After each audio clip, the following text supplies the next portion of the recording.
we got one other AI. Next over to Muniz here. He's going to talk a little bit about his perception of where we're going in California State, and then we'll get back to the state in a moment. Without further ado, thank you. Good morning, ladies and gentlemen. I want to thank you for taking the time to come here and make a presence. You may not believe that what you're doing here is translatable in something that is readily identifiable as a benefit to the space program, but everybody that drives by here sees these signs and they'll say, hey, what are those people doing there? And, well, they're out in outer space, I guess. And, but let me tell you, it's, if people don't hear about what you believe in, they won't know it. Never forget the good that you're doing here, and I want to thank you again for being here and talking about the space program. I served in the House for 7 terms, 14 years. Running for the U.S. Senate, Republican nomination next June, and hope to retire Dianne Feinstein in November of 1994. But let me tell you how you can evaluate political horseflesh.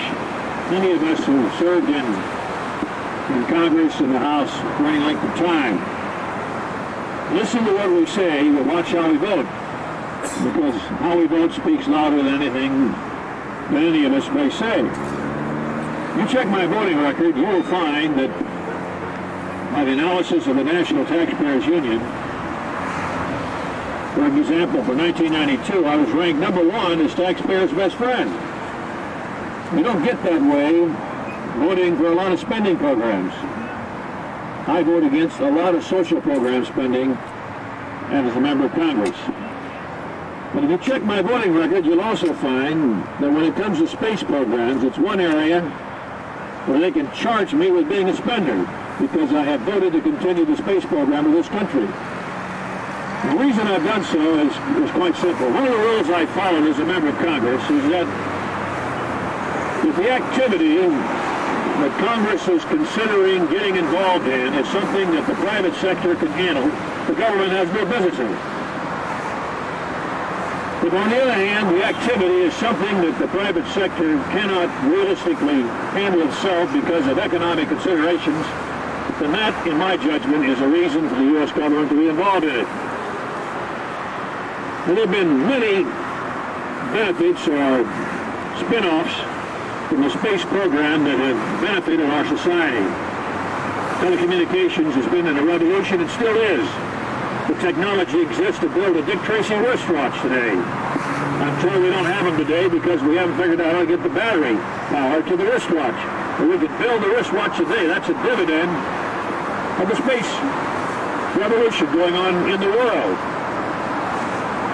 But the way we, I think, sell this program to the American taxpayer, the public, is very simply to explain that the standard of living of we Americans is directly related to the extent that this program in America is continued.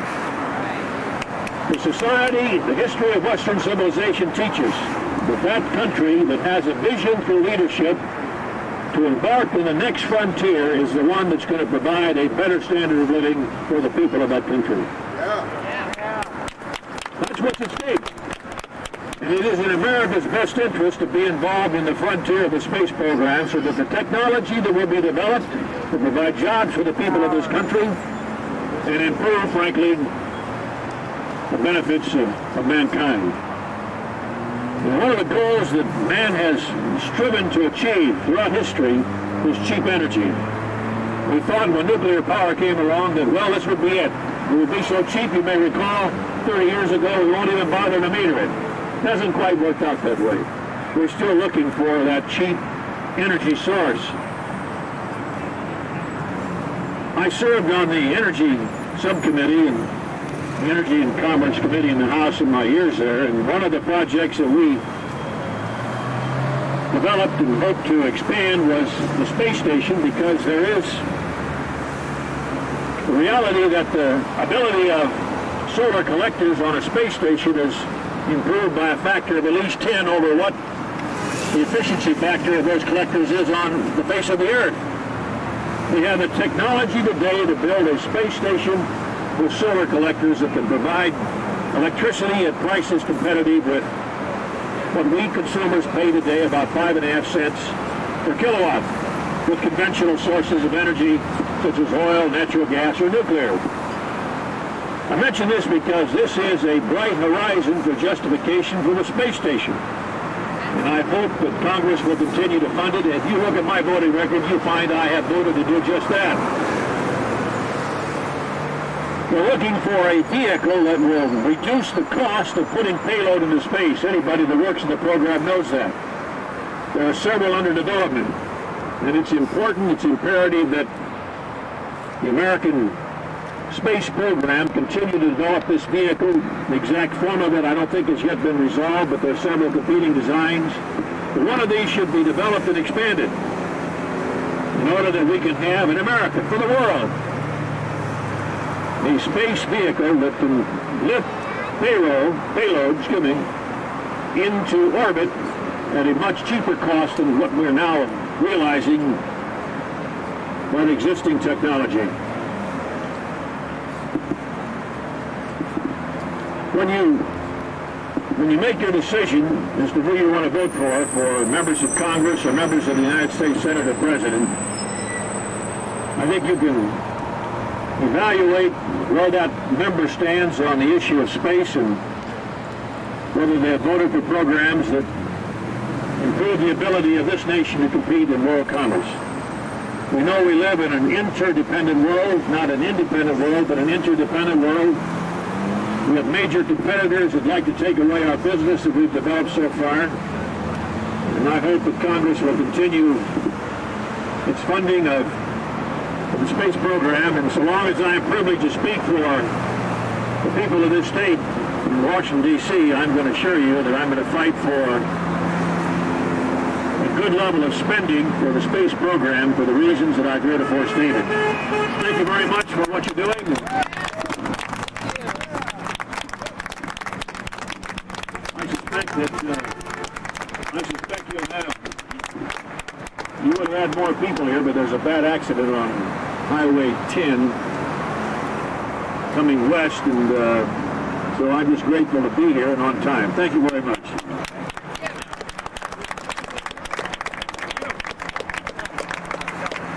Okay, folks, we're going to do a few more minutes of enticing the public so that they know we're here. We've got a lot of people who are driving by and wondering what this is all about at this point.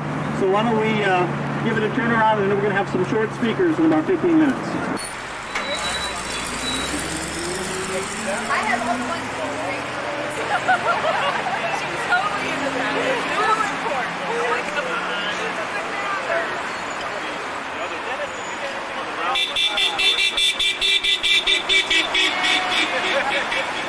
I didn't know the time, so I totally want to know. I got a flyer.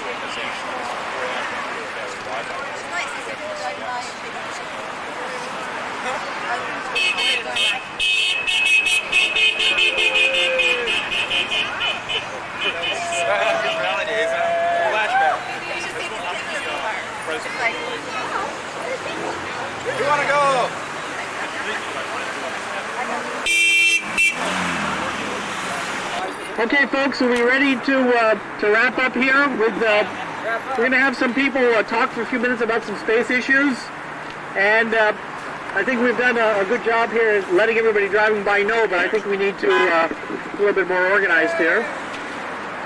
So once again, if you wish to get over here so you can hear these speakers,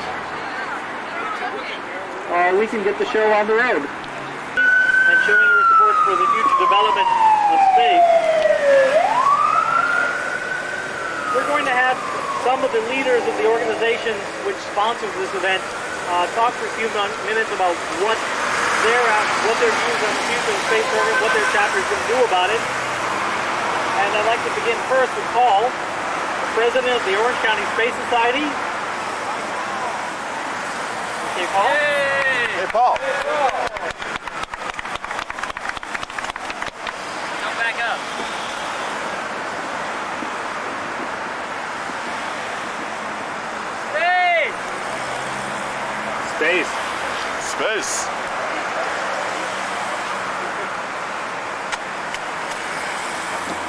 look at me, everybody. If you're looking to me or anybody who stands in front of a microphone to tell you what space is good for, you're looking in the wrong place. Look to yourselves. Oh, God. There is no great mystery in how to deal with space. Space is just a place, a big place. Anybody can figure out what to do with space, what should be done in space. Each of us will have a different answer, but that's okay. There's a lot to do out there. There is all the gold and platinum and exotic materials like helium-3 that the world could ever use out there. There's more sunlight and electrical power and room than 100 billion people could ever use up out there. And there is free fall, zero gravity. Strange to think of the absence of something as being valuable, but out there we can study things that we can't study down here. Things that will make our manufacturers more competitive, that will let us create miracle medicines, and that will start entire new industries on the ground and in orbit. Yes, we should study planets and stars out there, and I hope very much that this country has the wisdom and the vision to realize the daily dividends that we get from our science efforts, from our investments in basic research. We get dividends in life quality, we get dividends in economic competitiveness. But there is so much more to do out there than science. Making use of the resources of space will bring our country and the world new wealth, new industries, more competitive technologies, plentiful jobs, and better medicines. Don't trust your political leaders like Clinton or Bob Dole to tell you what you need from space. Don't trust bureaucrats like Dan Golden, head of NASA, to make decisions, the right decisions about your future in space. Don't expect panels of experts, people with PhDs after their names, to figure out what's best for you in space. There is no great mystery here. Look around. You know what you want and what you need. Tell them. It's all there. Just take it. But it's not enough to say just take it. Our future in space is being decided now in Washington. Next week, in the halls of Congress and in the executive offices of NASA, our leaders are making deals that will decide your future in space. Will the people that build the factories, that run the power plants and the mines, that book you into a resort in space, will those people speak English? Or will they speak Russian or Japanese? Space Station is the first step in learning to be a leader in the new industrial revolution. This country is on the verge of deciding to pay the Russians to build the space station, to learn our lessons for us. Will that make us head of the class on the new frontier, or will it just make us chumps? The Japanese are designing orbital resorts. The Europeans are planning their own space plane. The Australians are building a spaceport. It's time to get down to work or get out of the race. You decide. Oh! Yes, yes, yes, yes, yes. All right. Oh! Okay, but Paul, why don't you tell us how you really feel? Let it all out. Okay, for our next speaker, we have Robert Persons, who's Vice President of San Diego L5, and also Vice President of the California Space Development Council of Policy and External Affairs. He's going to talk a little bit about San Diego L5 and their take on the future of space, including the Delta Clipper. He recently attended the flight in White Sands, so he has some special insights. Thank you. Yay. Thank you very much. We're here for space, aren't we? Yeah. All right. San Diego L5 is here for space too. I want to let you know, San Diego L5 is working on the commercial development of space, so that we'll all be able to get out there, be able to make some money, enjoy the freedom that space offers us as a brand new frontier. The frontier, I think, is very important, not only for the people who actually go to space, but for the people who stay here too. Because psychologically, in our minds, we have to have the knowledge that we can expand outward. We're able to go on and experience new things. These frontiers will bring us valuable resources, but most importantly, valuable ideas. It'll give us the mindset that we can go on and grow. And growth is vital for humanity. Initially, I want to see Delta Clipper achieve access to space. I want to see solar power developed in space, either from the moon or in orbit. Bring it on down here where we can use it, so we don't have to fall back and shrink into what our ancestors knew, a much lesser way of living. We'll increase our standard of living, and about the only way we can do this is by developing space. San Diego L5 is one of the first L5 groups, chapters, formed by Key Davidson and Jackie Johnson, and I spoke with Key Davidson recently. He told us that the dream is still alive in San Francisco where he's at, and he's still thinking about space and encouraging the activist viewpoint. I want to thank you all for coming in, sharing with San Diego L5 this wonderful thing that we've got, space, our dream. All right, our last speaker for the day is going to be Ben Muniz. Ben is the president of both the Rocketdyne chapters, Rocketdyne Employees Chapter of the National Space Society, and OASIS. And for those people who are perhaps new to this sort of thing, OASIS is the Greater Los Angeles chapter of the National Space Society. Founded in 1978, it is the organization for the advancement, industrialization, and settlement of space. That's an acronym. Yes, it's yet another acronym. So Ben is going to talk a little bit about OASIS and his views of the future of the space program. So I'd like to get a warm welcome here for Ben Muniz. Hey, I didn't know that anybody still works for Rocketdyne. Or McDonnell Douglas, for that matter.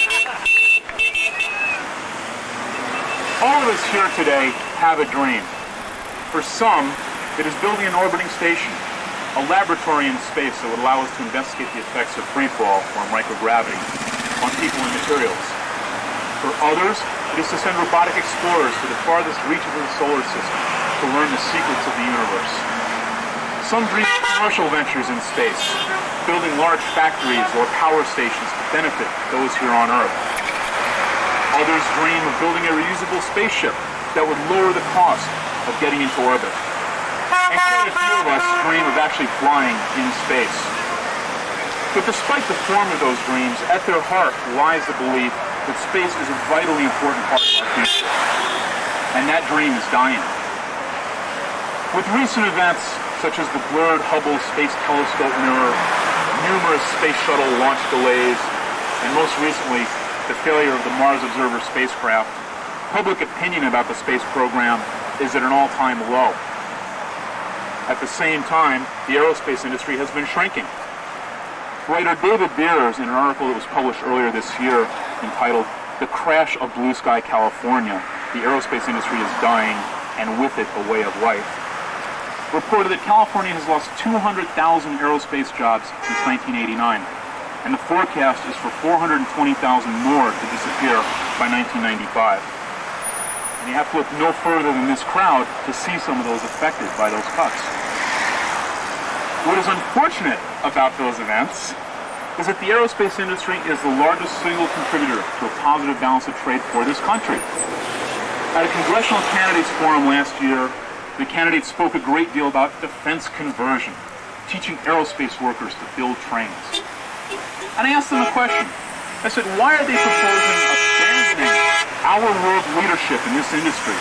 And wouldn't it make more money for this country if we sold spacecraft and rockets and aerospace planes and power from solar power satellites to other countries in order to buy their trains? The politicians had no response. Now, it is true that many politicians supported the space program because of the Cold War that is currently ending, the idea that we had to beat the Russians.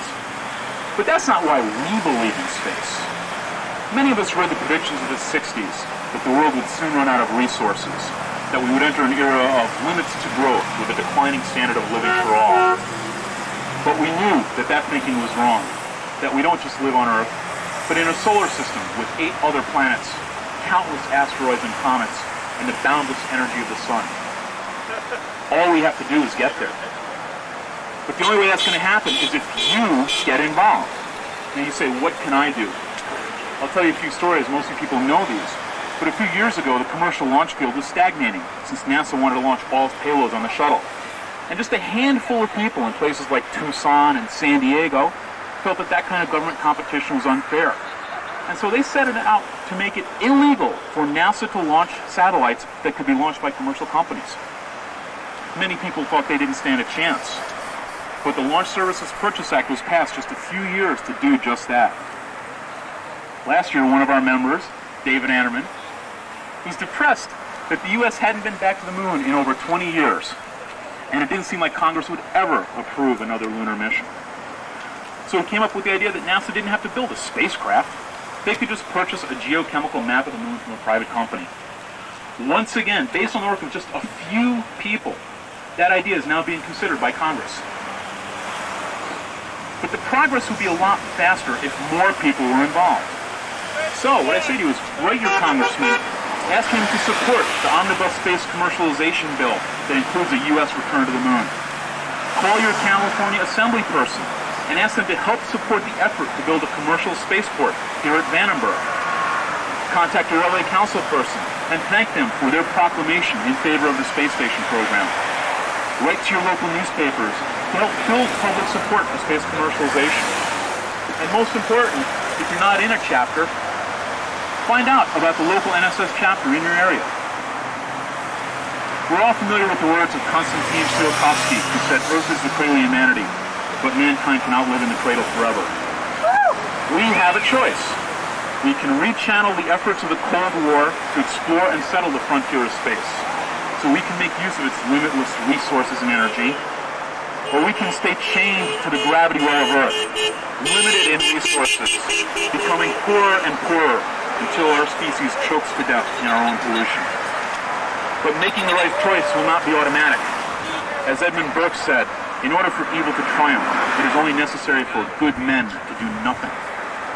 We who are here today have the responsibility to see that the dream does not die, that we will explore, develop, and settle space in the near future. It's up to us. Thank you.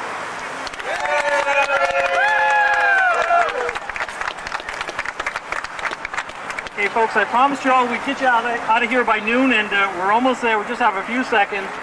One of the agonizing decisions is the winner of the competition for biggest sign. Something that it's hard to figure out who should win that contest. Does anybody have any idea who should win the contest for biggest sign? Orange County. Oh, Orange County Space Society. All right, well, we'll have to give them a big hand for the biggest sign at this rally. Okay, well, we've heard some good speakers. We've certainly told a lot of people, going by about space. I'd like to thank everyone here for coming, and encourage the people who just came in right now. And with that, you're more than welcome to stay here, and I hope to see you at the next chapter meeting. Thanks a lot.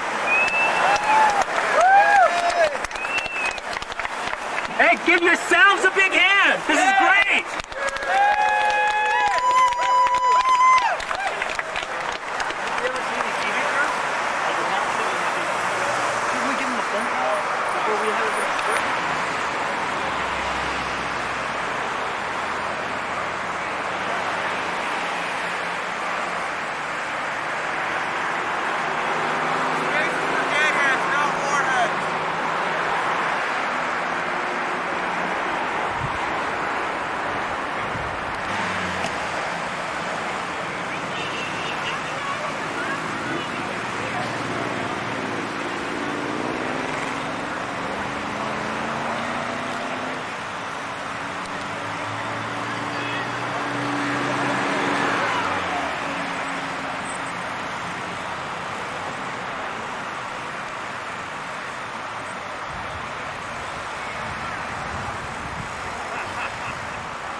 Bye.